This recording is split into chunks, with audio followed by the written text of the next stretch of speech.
Welcome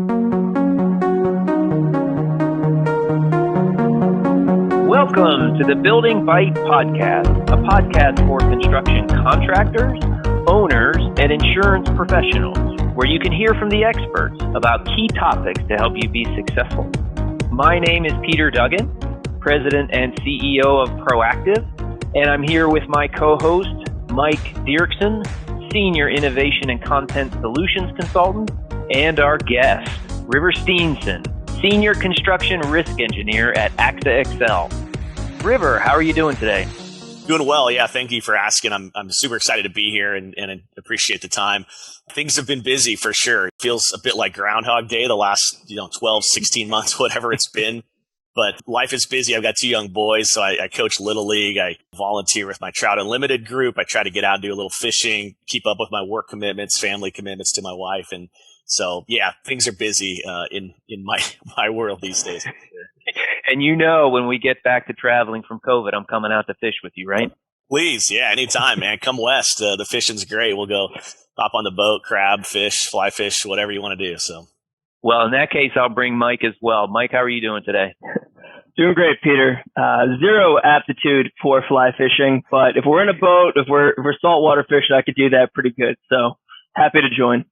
River, I'm really excited about our episode today. The topic is 4 steps to achieving positive customer claim experiences. And I think these 4 steps are really going to be valuable for the audience. Before we get in, can you tell us a little bit about your background and how you got to where you are now? Yeah, so 20 years ago, I graduated from a construction engineering management program at Oregon State. Go Beavs, by the way. Proud of that. It's a super good school for that program, but jumped right into the construction world. I spent about 15 years bouncing around from Hawaii to Seattle to Portland, but coming back home for me, and worked with some really great general contractors, did heavy civil work, did commercial work, biotech, schools, just saw a wide breadth of the industry, which was really fantastic. And I enjoyed it. And I got a phone call one day from a recruiter looking to recruit somebody to come work in insurance, which to me was a big change, obviously. But I looked at the opportunity as a perfect time for me to make a move and to use my skill sets and still be engaged in the construction industry, but in a different role that was exciting and interesting. So really enjoyed that and kind of brought in from that experience a perspective of having that lived shared experience that our GCs face when we're having discussions, whether it's getting better operationally or in the event of a claims, which is kind of the theme of this discussion today. Yeah, I so agree with that, River. Like having that builder background, I think allows all of us to understand how a contractor feels as they're going through a claim. So I can understand why that would be part of allowing you to create positive customer claim experiences.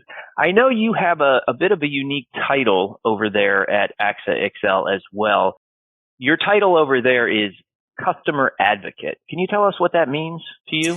Yeah, it's probably more of an informal title than formally. But we had a couple of years ago, a group of us in kind of some leadership roles within claims and risk engineering got together to look at our process and just make sure that we're keeping it up to date and as efficient and great experience for the customer. And through those conversations, the word advocate came up, and I don't know who mentioned it that day, but I really leaned into that topic or that title really hard and said, that feels like a great actual natural role for both me and what I think our risk engineers should be bringing to a claim experience. We don't just look at it like a claims adjuster, like how can I minimize the cost exposure to AXA. We look at it like what's a reasonable situation. Like, I've had that lived experience from the GC, and they don't do this every day. We do this every day. So we need to bring that sort of hand holding, like, hey, if we can get on the same page and trust one another, I could really help make this process better and advocate on your behalf to our claims managers, to underwriting, et cetera, to just get the claim adjusted and dealt with efficiently and to a great result. That's great, River. Yeah, to that end, how would you define a positive claim experience? What does that look like to you? Yeah, I mean, for me, if I try to put myself in their shoes, I think most commonly they want to get paid as quickly and as efficiently as possible. I mean, insurance is there to provide reimbursement for cost incurred to cure a default. And That's what ultimately matters. And so you can put in all sorts of process and expectations and write a million RFIs all day long. But really what matters is they want to just get to the finish line and maintain that control. And that's a great thing about the SDI product is they maintain that control. We don't have to give approvals or anything.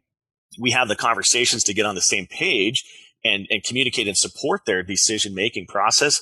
But they can do it, get to the finish line, and kind of get that win-win-win result that we're always seeking to achieve. And within that, River, so, obviously every claim is different, right? As much as they look similar, there's always nuances. I think you called them pinch points in our last conversation. What are some pinch points that you may naturally run up against that you're looking to smooth out for the insured? Yeah, it's a great question. I mean, if I think about when a default occurs, it's usually a stressful time for that project team, right? Project manager, superintendent, et cetera, already have objectives, goals to meet. And having been a former PM, those take some time to deliver on. So the last thing they need is this extra stress of this default. So when they're looking to cure a problem and bring in a replacement sub, sometimes the best solution is on T&M, just right out of the gate, get somebody in there and just do T&M. And what might get documented is, hey, we did concrete repairs. What does that really mean, right? Is it scope completion for stuff that wasn't yet accomplished by the defaulted sub? Is it repairing a concrete wall that some earthwork contractor ran into? And is it really part of the claim? It should be a back charge to them. Or is it quality control repairs to default or to work put in place that was done poorly by the defaulted sub? And having a little bit of definition on a T&M ticket helps just everybody understand and get comfortable with that and make sure that everything is put in the right buckets and they get full compensation for what the policy offers. Yeah, River, and I love that you have distilled some of the things you talked about just now into those 4 key steps, right? I think that's a real tangible thing for the audience to take away. And you and I have been working together for quite some time, and I've watched you achieve these successful outcomes. So I know these 4 points are tried, tested, and proven to be successful. So tell us what the first step is. Yeah, for us, it's really about communication, right? I mean, we always want to kind of start, from my perspective, start with the end in mind, right? Like, what is the desired outcome we're looking to achieve here? And if I think, again, it's getting them paid efficiently and, as fully as possible. And the best way to do that is to communicate and to get on the same page at the beginning and start to build that rapport, build that sort of trust that's critical to communicating and operating from one sort of set of truths on a project. The last thing people want is a bunch of surprises at the end. So if we can communicate and really work on that trust building, that's really critical to us for success. And I know you guys like to get after it. I mean, as soon as you get that claim notice, you're proactive, you get out and you start dialoguing with the customer. Tell us a little bit about what happens when you get a claim notice.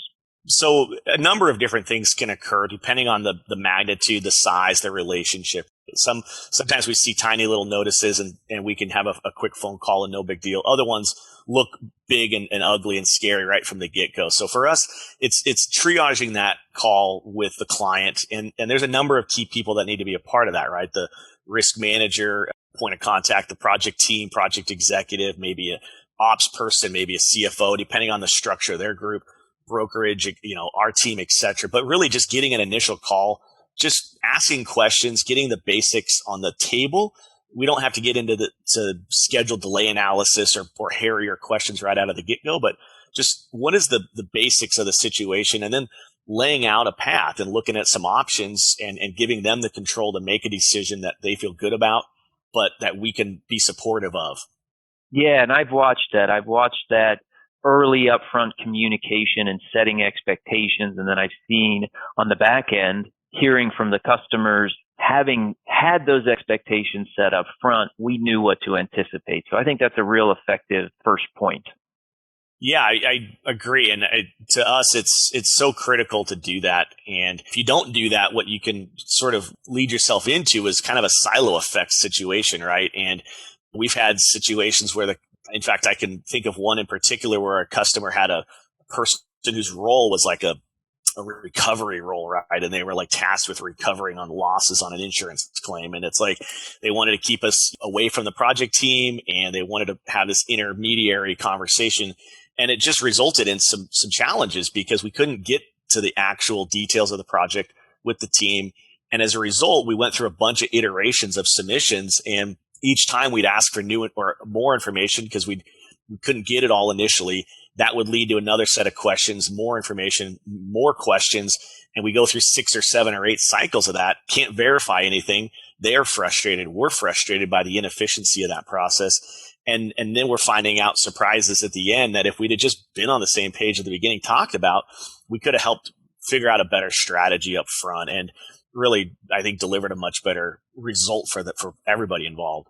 It's a really good point, sort of avoiding that middleman, right? So you don't have someone in between the carrier and the project team. So there's a lot of collaboration. And you mentioned earlier that trust building. When you have that collaboration with the project team, trust can build. They can see you're not just a letterhead. AXA XL is River Steenson. I can look him in the eye. I understand he's an honest, genuine guy. And that's really important. River, it almost feels like a self-fulfilling prophecy, right? With the silos. If you get into this kind of contentious back and forth, you may have some naysayers out there who are saying, hey, you don't need to collaborate. Who cares?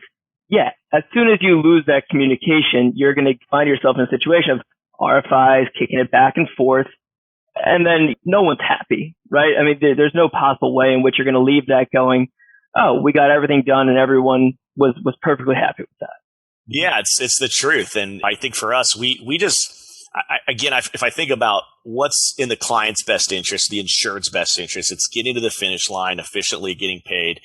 That's not going to happen if we can't be on the same page and operate. And if I look at that, same with that advocate lens of, I'm here to support you. Like, I don't want to be this person to just say, oh, we're going to just beat you up on all these little knick-knack questions. Like, we don't really care about a $300 issue in the context of what we're dealing with in millions and tens of millions of dollars. That's not where to spend the time, right? Let's talk about the issues, set up a strategy that's going to be successful, and avoid kind of that, I've jokingly referred to it as that chuck and duck scenario. Maybe I mentioned it earlier here, but we don't want people to just sort of like not communicate, put some stuff in a submission, chuck it over the fence, duck and get out of the way. And then we say, okay, well, we don't have a bunch of information. We have to write a bunch of RFIs and chuck it back at them.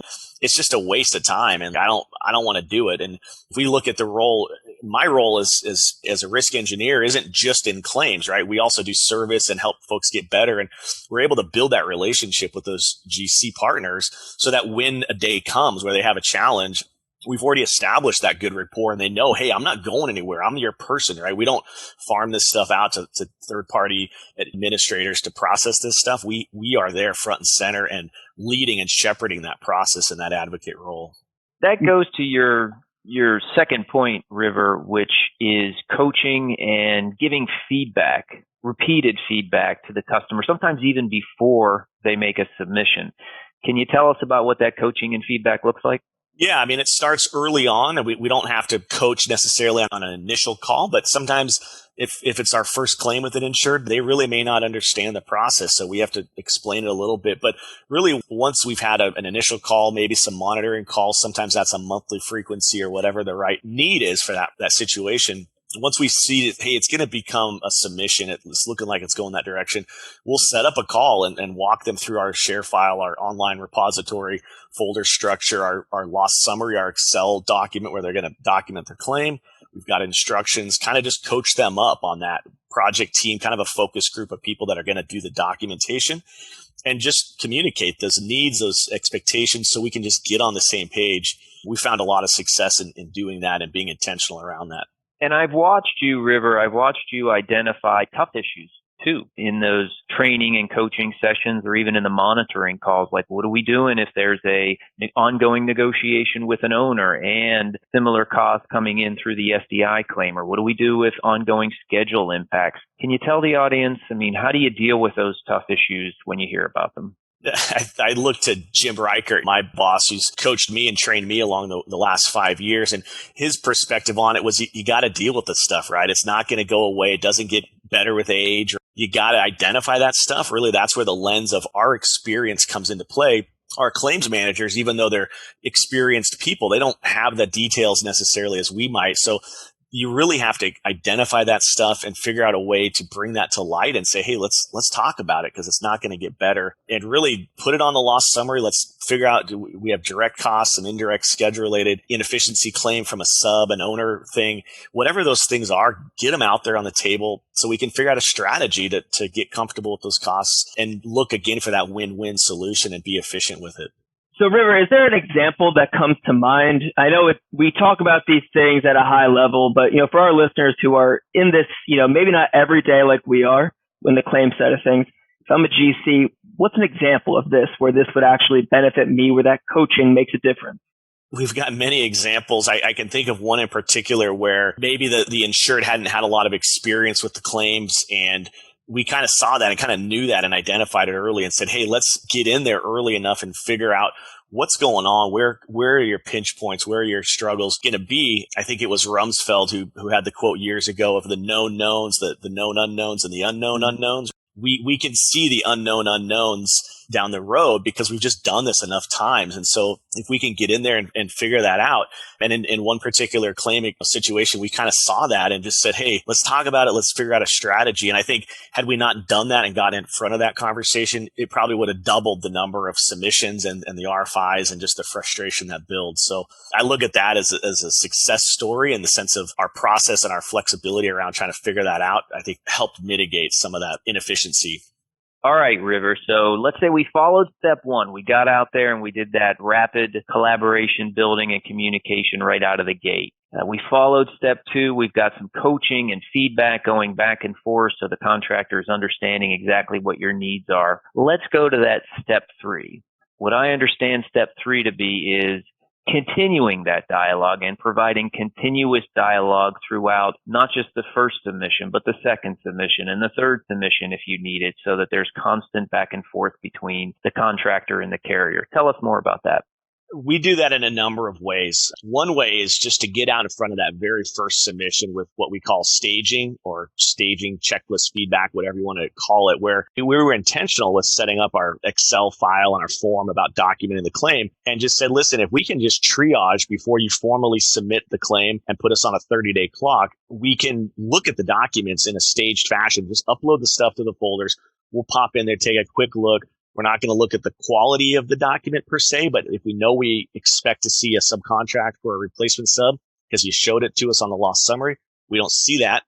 Hey, instead of writing an RFI and saying, send me this document, let's just tell you. So we do that and avoid a bunch of the RFIs in the very first one, which we found has resulted in some really better increased yields initially.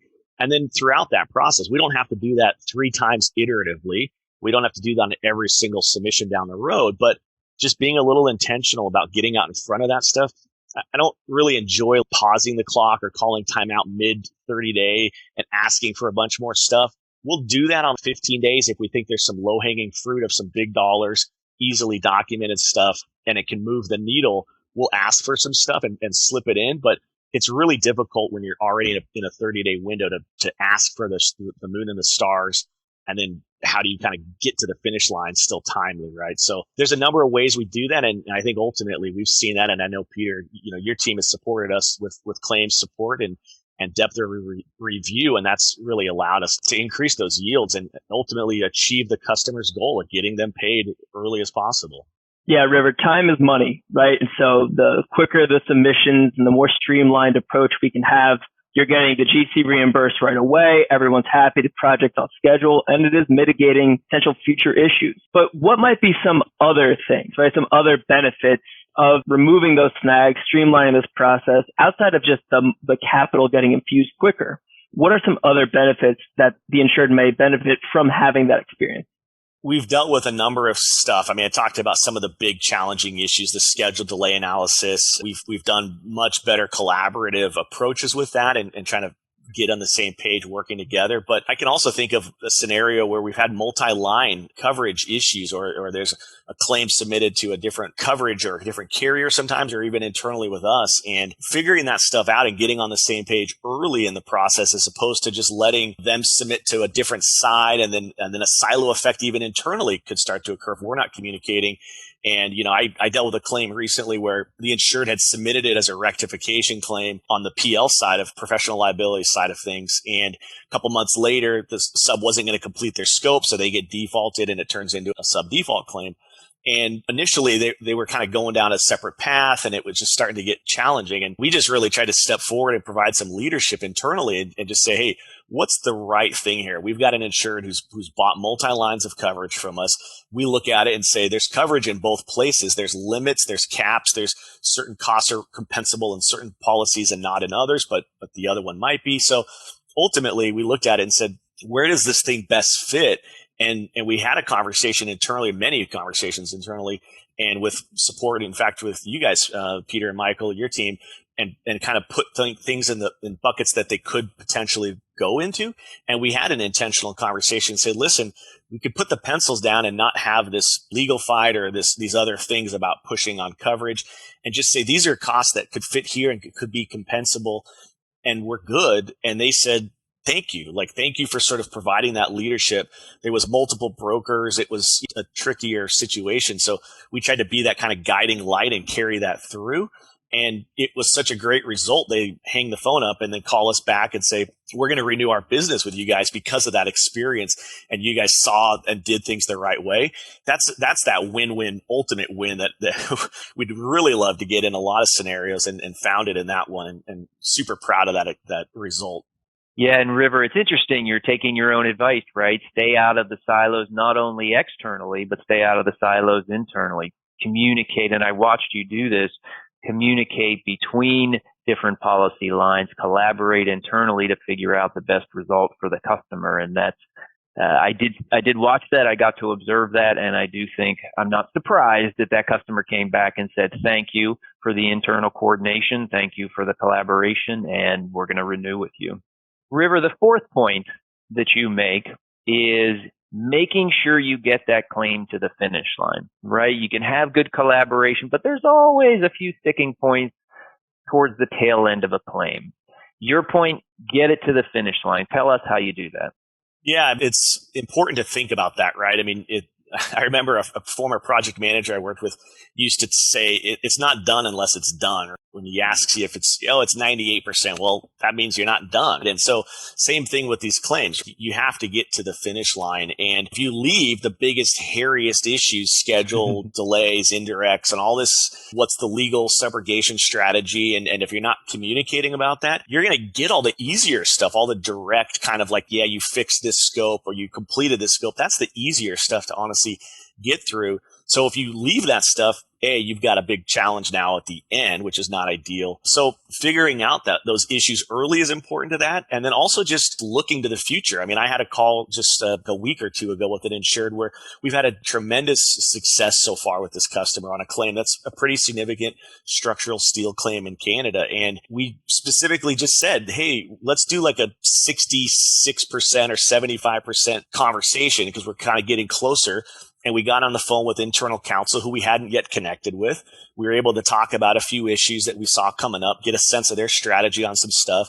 There was a cost that was coming due, a renewal to bond off a lien that was coming due in October, another $100,000 that was going to come due. And we just could talk about it. Say, hey, if you guys could get this dealt with, we could save the $100,000. And they were like, yeah, we get that. Cool. Thanks. We're on the same page. And just little stuff like that can just be more forward thinking and sort of look to the future and lay out some options and strategies and get on the same page. And we've just seen a tremendous success by just being intentional with that kind of an approach. Yeah, and really trying to avoid the surprises, right? Let's not get any surprises. Let's talk about it proactively. Yeah, big time. I mean, we had a situation, I think probably one of the first situations where we had multi-line exposure, and we didn't unfortunately realize it until late in the game. And everybody sort of maybe missed the mark on that. And that's unfortunate. But through that experience and sort of having to deal with that and learn from that, it's made me a lot more intentional about trying to think about that kind of stuff early and just get out in front of it, right? You don't want to have to be dealing with all of a sudden when you're near the finish line saying time out. Now you got to go chase another insured and go through that. The funny thing with that experience was they ended up going through it. It was difficult. It was challenging. The work we had done to coach and prep their documentation really supported their claim. They came back to us. They got paid. So they were okay with that, but they said the claim experience over there was terrible. And it's really highlighted what you guys have delivered for us and the coaching. And I took that to heart to say, even through a tough situation of having to say, I don't want to be the bearer of bad news, but we're going to have you guys go pursue other coverage on something. Not a fun message to deliver. We were able to still turn that around into a success story where they felt okay with that result and really highlighted the value add that we had brought. River, I now understand your 4 points, and I think the next thing we'd like to provide to the listeners is one takeaway that they can deploy tomorrow. What do you think? I think for us, I like to describe it as trust the process, right? I mean, we have a process, and I don't mean to say that it's rigid and it's overly complex. We try to look at our process and what we can do to improve it and seek efficiencies. But trust the process, trust the relationship that we've built together. Trust the risk engineer's experience coming into this, that we're not just a claims adjuster looking to make our bottom line better. We're looking to deliver that great claim experience and that great result. Give you guys the confidence to cure your default. You're controlling the path, the options you're choosing. You're in control of that. And you have the confidence to know you're spending that money and you're going to be reimbursed for it at the end because we're on board and we're talking and communicating. We're seeing the vision and where things are going. It's all about that. Trust the process and trust your partner in that relationship. Big 76ers fans over at AXA XL, right? Joel Embiid, trust the process. Yeah, I reflect on that, and I use those words sometimes, and it came from that experience, right? I mean, the GM's trying to rebuild that program, and he's trying to say to everybody, trust the process. You've hired somebody. I have a vision. And it's easy to say that. I mean, you hear anytime a new coach or GM gets hired, it's, oh, we're going to rebuild, but trust. But you have to deliver on those commitments, right? And actually follow through with that. And if you're not, I mean, certainly you will hear that and your business will experience the result of that. And so for us, we've just seen such a great result so many times when we can build that trust and communication. It's just a better result for everybody. Absolutely. So River, talking about that excitement and about that, we're going to get to a couple rapid fire questions here. What makes you the most excited about the future? Yeah, I think for me, I kind of took on an expanded role last year when we did some reorganization in our group, and I was able to step forward into more of a leadership role and with a kind of claims focus for our risk engineers. And so for us, I'm kind of a data nerd as an engineer, right? A math science guy. That's just a natural place that I love and enjoy the numbers. So for me, I've taken more ownership of our claims data. We've tracked our data since the beginning of time. And I credit Jim and Jason and all the folks in our leadership group with sort of being intentional years ago before you knew what you were going to do with that data, just starting to accumulate it, track it. And now the payoff is coming with the data analytics that we can do.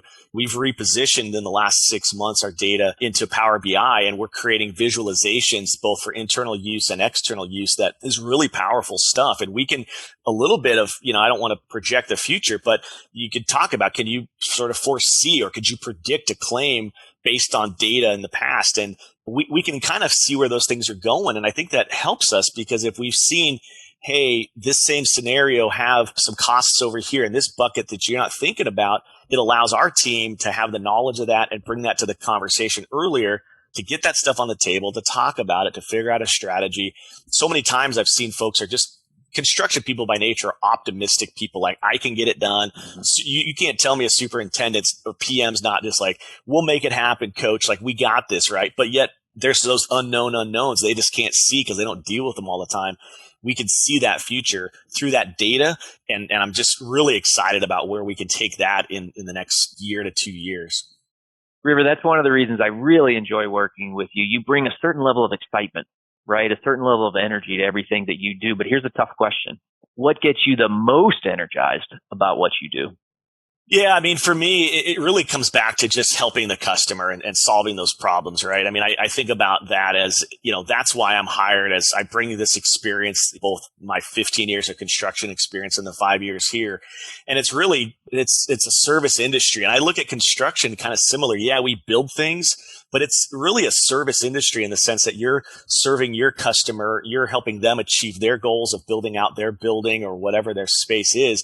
And you want to deliver on that. And I look at the same thing from our risk engineering perspective and being there when they have a problem, helping them solve that problem efficiently with confidence, mitigate that cost, that schedule impact to the best degree so that they can deliver their result for their client on time, project, on budget. They don't see a cost impact. We help deal with the problem in the back end, and they can continue to do their business, right? If they're successful in their business every day, then we're being successful in our support of that.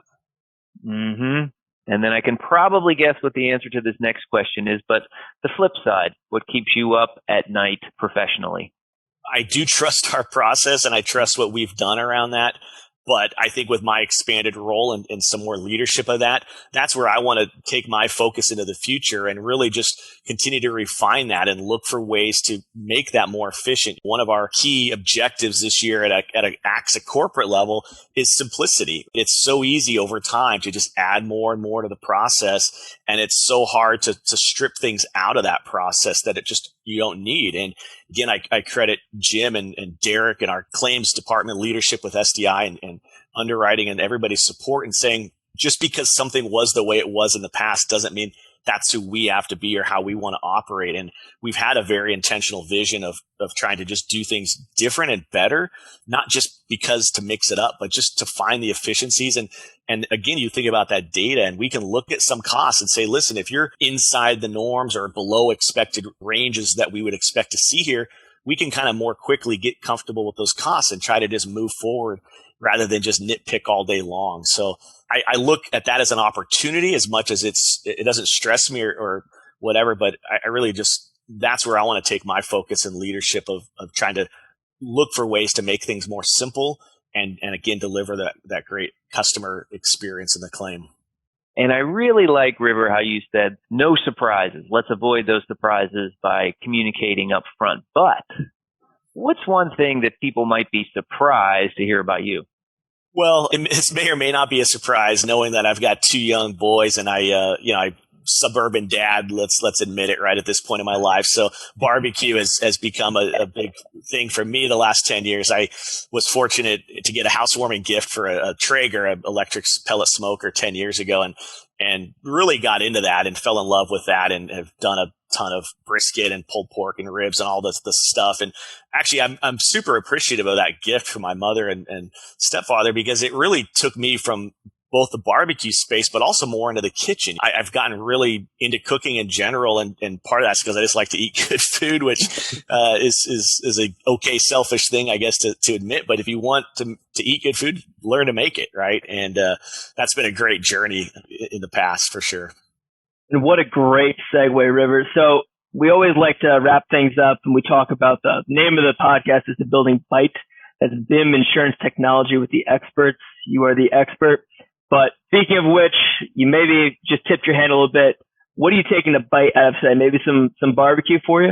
Yeah, I mean, anytime I can find some good barbecue, I will. It's unfortunate this weekend, my wife and I snuck out of town and went up to Hood River, and we went out to this breakfast joint, which I was excited to go to, and it was great. But we get done and walk over to the farmer's market, and there's a pop-up barbecue shop that had just opened up that I've been following on Instagram, and they've been getting a lot of press, and they've got, all this great stuff. And I'm like, oh, I wish I'd have just snuck over here instead. But this weekend, we're going to have some family in town and actually sneak out to the wine country just outside of Portland and have a little bit of wine tasting. And I'm sure we'll enjoy some good food out at the countryside this weekend.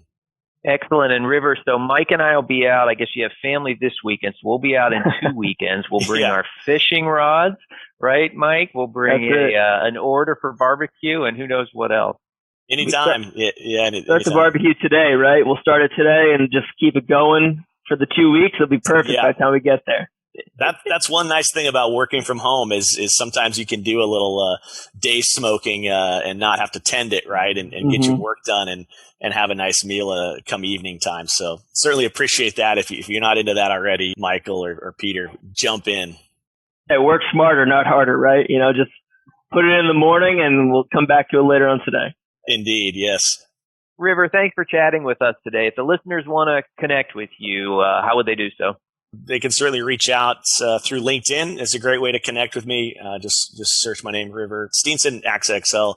Email river.steenson@axaxl.com or my personal same, river.steenson@gmail.com. So happy to connect with anybody. I mean, this is stuff I'm passionate about and I care about, and I really appreciate Peter and Michael the time today. I was thinking about this conversation and a message that we want to get out there, but it really isn't about a message. It's just about our values and just who we want to be and how we operate. And we're not afraid of that discussion or just being honest and upfront with that. I mean, we've got a lot of competition in this marketplace, but we feel comfortable with being who we are and knowing and trusting our own process of delivering a great experience and the value and the connection that our insureds find with that. And we're not shy from just talking about that stuff. And if somebody wants to try to compete with that, go for it. But we're happy to continue to compete and innovate and develop in that sense. Yeah, I love it. And those 4 tips, I think, will help the marketplace quite a bit. So thank you again, River. We'll talk to you soon. Appreciate it. Thank you so much for having me, guys. Thank you for listening to The Building Bite. This podcast has been brought to you by Proactive. Check us out on thebuildingbite.com, where you can subscribe to our newsletter and follow us on social media for all future The Building Bite news and updates. You can also find us on your favorite apps, including Apple and Google Podcasts, Spotify, Stitcher, TuneIn, and Amazon. If you have ideas for episode topics that we should cover on the show, or you know somebody who would be a perfect guest, let us know at connect@thebuildingbite.com.